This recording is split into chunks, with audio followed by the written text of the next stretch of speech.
our question. So now, welcome to you all in this online class. We have to know about the economy of South India.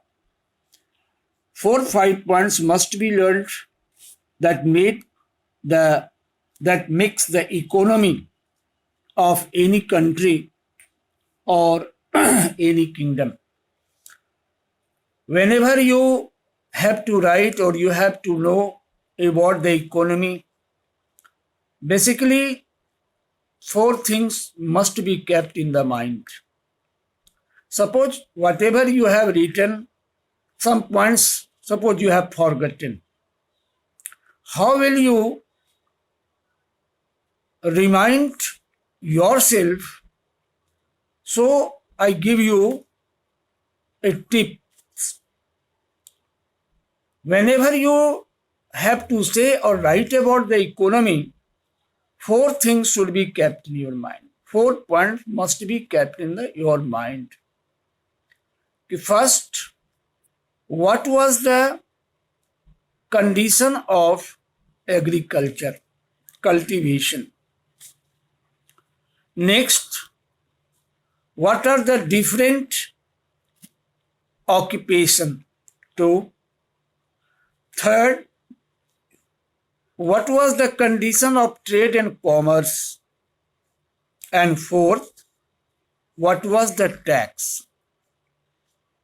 Minimum, if you will know these 4 points, or you will keep 4 points in your view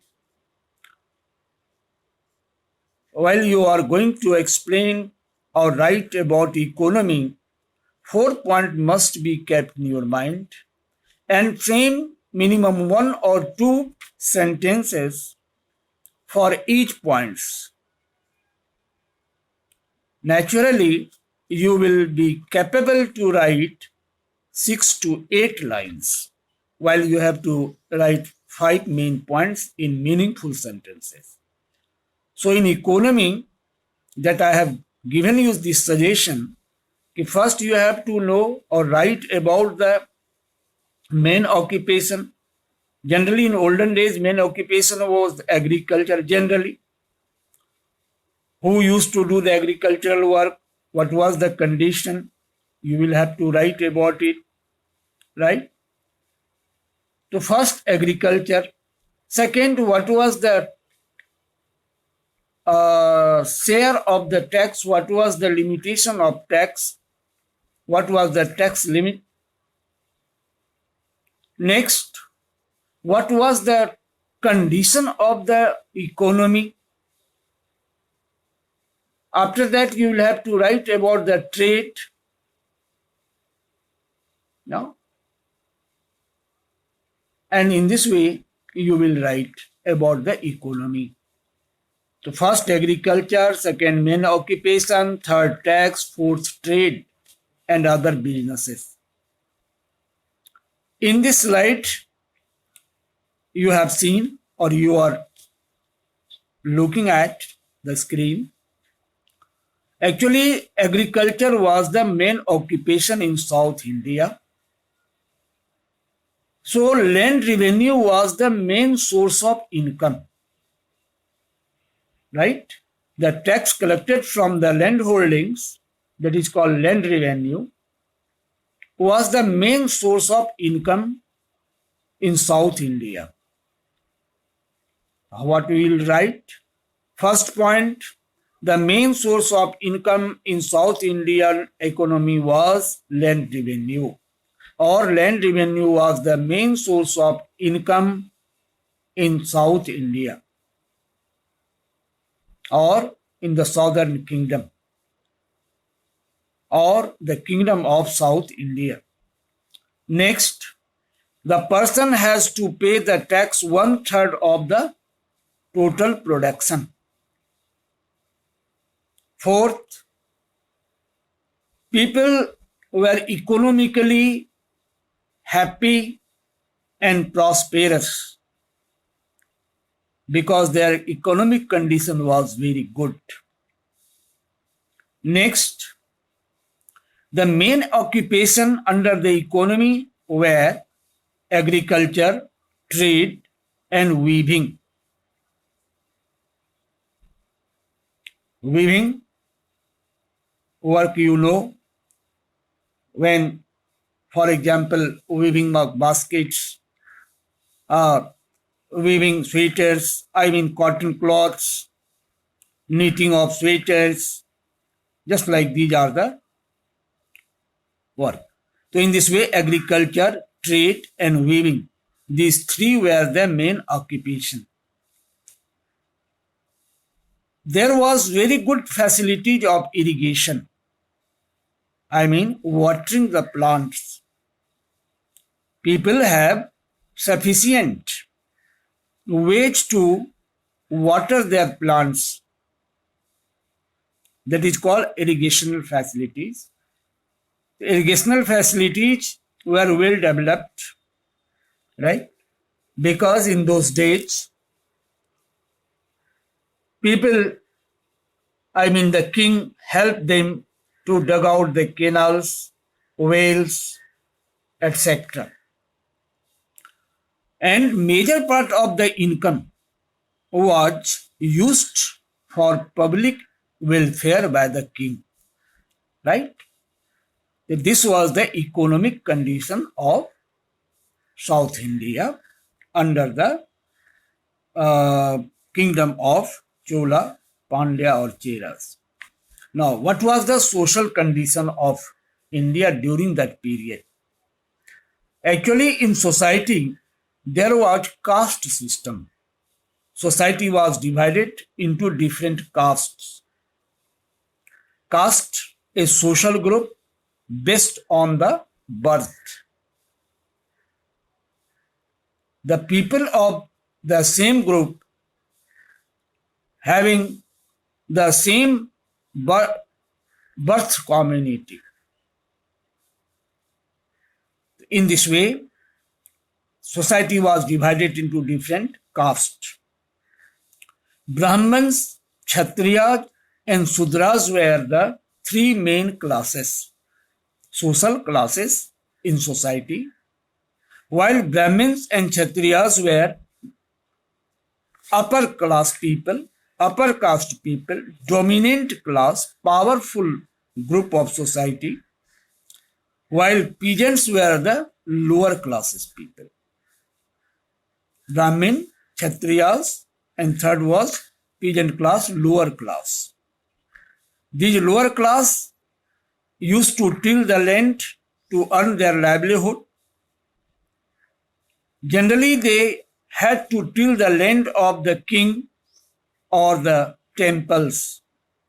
As you know, in those days, the kings and rich persons of society used to donate large tracts of land to the temple for their maintenance. So, the temples lands were tilled by the peasants, farmers, and in lieu of it, they used to get some share of the production. So this was the social condition or the condition of society during this period. If you have to write about, one question is also in your exercise, write about the socio-economic condition of South India. So 3-4 points you write about the economic condition and 3-4 points you can write about the society. And in this way, you will be capable to answer the 5-mark question and without any inconvenience, you will learn all these points properly and carefully. Now, you have asked the question, what do you mean by tilted? Tilt here means to cultivate the land, to do the agricultural operation on the land. Kheti karna. Right? So this was the social condition of society. Now next is religion. Question generally comes, What were the religious condition of South India during medieval era? What was the social condition in the small kingdoms of South India? Here, you know, religion was an important aspect of life. I mean, average, lump sum, all the people were very close to religion. Two religions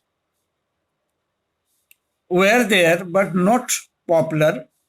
They were Buddhism and Jainism.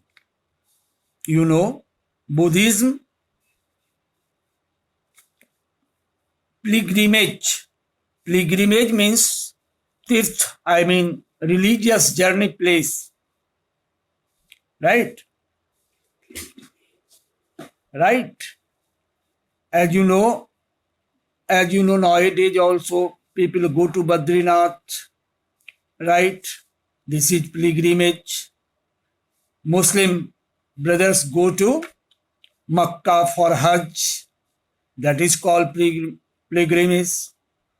The important religion was an important aspect of life, right?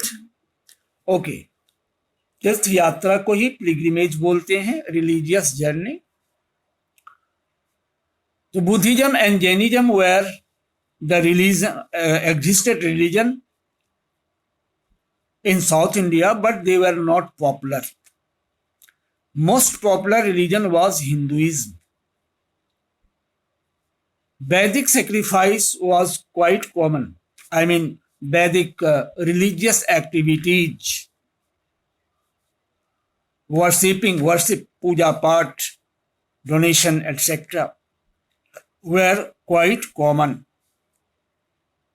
Sometimes people used to give the sacrifice of animals also. Lord Vishnu and Shiva were important gods. Right? Two gods were very important. Those were Lord Vishnu and Lord Shiva. Okay? In this way, Hinduism was most popular there. There were some important study centers or pilgrimage centers. Pilgrimage and centers. Kanchipuram, important centers of study of Sanskrit, and Tamil was the language, right? Now,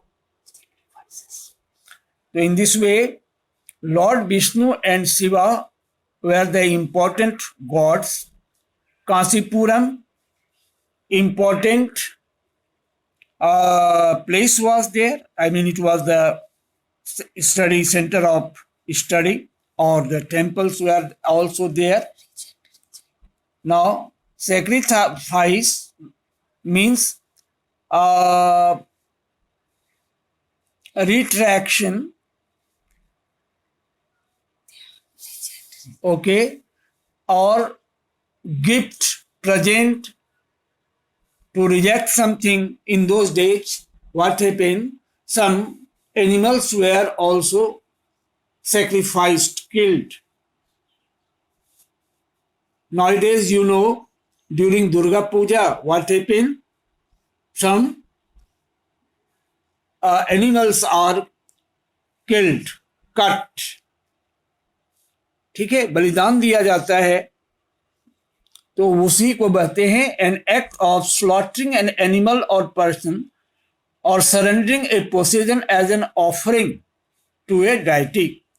मूर्ति के सामने में किसी जानवर का बलिदान देना या किसी वस्तु को बलिदान देना, त्याग देना, दान देना, इसी को बोलते हैं sacrifice. Have you understood? So in this way, Buddhism and Jainism were not popular. Vedic sacrifices, I mean offers, sacrifices were quite common. Lord Vishnu and Shiva were important gods of the people. Kanchipuram was the most important center of studies of Sanskrit. There were some regional language like Tamil and other local languages very popular. It was also the center of pilgrimage for Hindu devotees. In those days, Bhakti Sants also emerged and they preached the lesson of Ramayana and Mahabharata. Some books were written in those days which became very popular. Two books are here which were very famous. Slipa Dikaram and Mani Mekalai, written in Tamil language. In this way, this was the religious condition. From this part, one mark question also can come. Were Buddhism and Jainism most popular in South India? What will be your answer? Were the two religions, Buddhism and Jainism, most popular in South India during this period? Yes, of course, your answer will be not popular. No. Suppose other question comes. Which religion was most popular during this period in South India? What will be your answer? You can chat. Right? Buddhism. Right? Buddhism. Now next, in which language the book Mani Mekalai was written? Your answer will be Tamil. Very good. Now, suppose one question comes, name the two epics which was popularized by the Bhakti Sants during this period. Name the two epics of India which lesson was preached or popularized by Bhakti Sants in South India. Yes, very good. Ramayana and Mahabharata. Very good. Ramayana, Mahabharata and Ramayana or Ramayana, Mahabharata. Very good. Now, in this way, next topic, education. Education. The temples, very good. Yes. Your answer is good, correct, Mahabharata and Ramayana. Next is education. Actually, education was provided not like nowadays in schools and colleges. Right? There was no Pathshala, Madrasa, or in those days there was no hope to be the madrasa for Muslims, because in those days Muslim religion was not existed here. The temples were the main center of education, right? But there were three types of usage of temples. If question comes, how was the temple useful for the people of South India during the medieval era?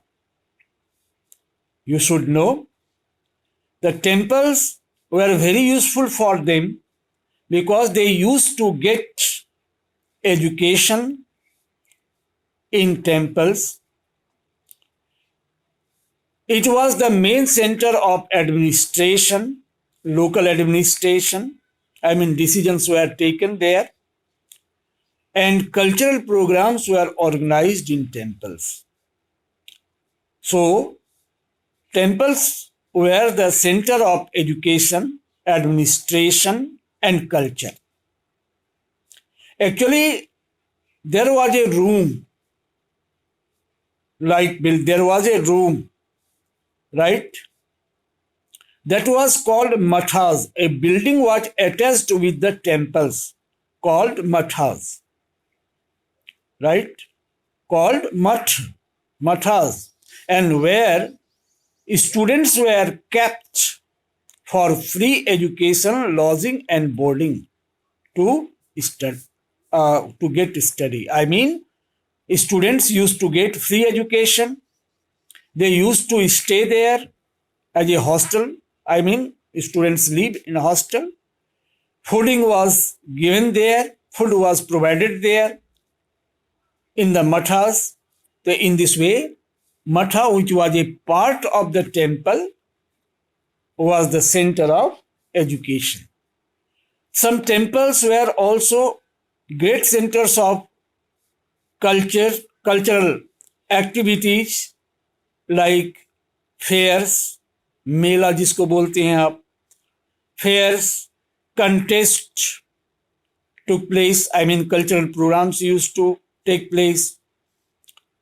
Some contest on topics used to organize there to spread the knowledge, awareness among the people. Sanskrit was the main language. It is said it is the language of a scholar. It means the elite class, I mean well-educated or intellectual class, among intellectual class, Sanskrit was very popular. Apart from Sanskrit, other languages were also popular, progress. Those were Tamil, Kannada, and Telugu. Right? Tamil, Kannada, and Telugu. So if question comes, perhaps one question is in your exercise also, name the 3 languages which developed during this period. So your answer should be Tamil, Kannada, and Telugu. What was the main language of the education or scholar? Your answer will be Sanskrit. In this period, 2 renowned legendary figures were present there. One was Shankaracharya, another was Ramanuja. Both were the famous scholar and son, and they preached the lesson of Hindu culture and religion. In this slide, you are looking at the examples in the pictures of art and architecture, right? Art and architecture. Rulers of South India were the great patrons of art and architecture. I know that you will try to learn or will ask what is the meaning of the term patrons. Actually, patron means someone who protect or support an artist or an art form like literature, architecture, music, sculpture, so on and so forth. I mean, patron means a person who takes care or protect or give support for the all-round development of art and architecture or different forms of art, literature, music, architecture, etc. Okay? So here you know they built many temples. Some temples are here. Name are here. Built in 8th century, large rock cut temples at Mahabalipuram, Kailasnath temple. These are the example of Chola art, the Shiva temple of Tanjore, and bronze statue of Nataraja. Now, so these are the well or good example of the development of art and architecture under these rulers or in this empire. Right? Next is very important aspect of this chapter, map work.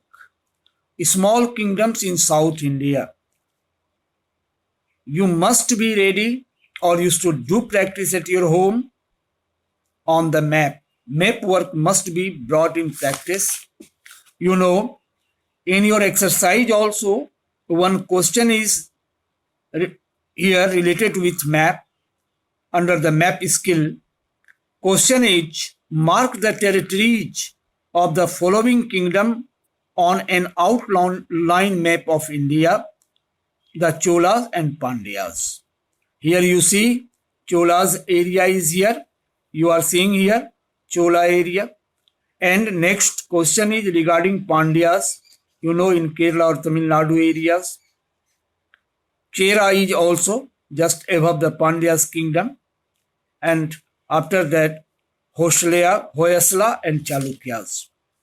So if question comes right about the Chalukyas, Pandya, Chera, Cholas, you can locate on the map. Are you seeing it? Is it visible? Chat. Now I am going to unmute you all, right? And ask about your